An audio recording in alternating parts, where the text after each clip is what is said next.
Hi, I'm Lisa Leiter. In Chicago Business Today, smartphones. This morning, Apple will hold a press conference to discuss its new iPhone and its antenna design. Speculation has been swirling all week that a design flaw could cause the company to possibly recall the gadget that has generated a consumer buzz worldwide.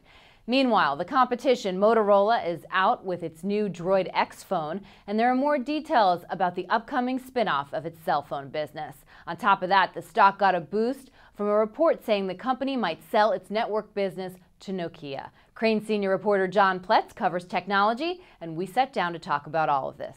John, big press conference this morning from Apple. What does the tech community and Apple lovers want to hear from the company? They just want to hear that Apple's got this under control. Whatever the glitch is, whatever the problem is, they just want to know that it's fixed and they can move on.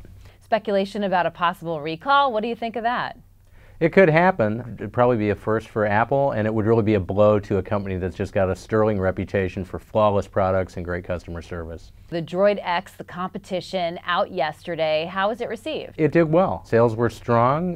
With, some stores reporting that as many as half the inventory was sold. It continues to be another strong entry by Motorola. And what are its advantages over the iPhone?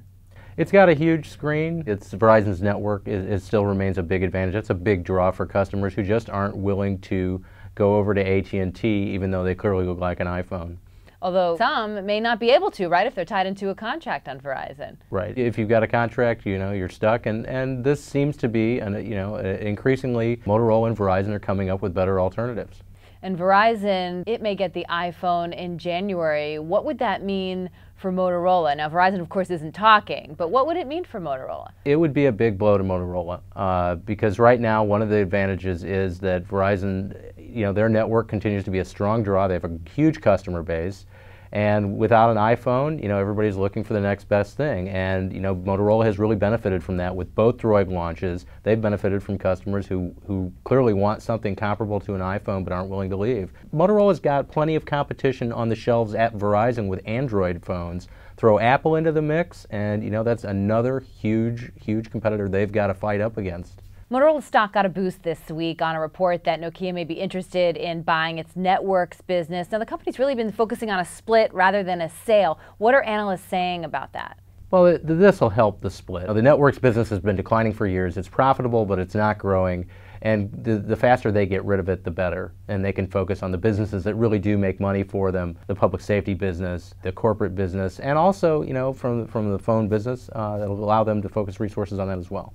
And where does the spin-off stand? Is it on track right now? So far, so good. It's still on track for the first quarter of next year. As we get toward the end of this year, if Sanjay Jha is able to get the phone business back into the black, then they'll move ahead. If not, then that puts things up in the air. Okay, John, well, thanks for joining us today. Thanks.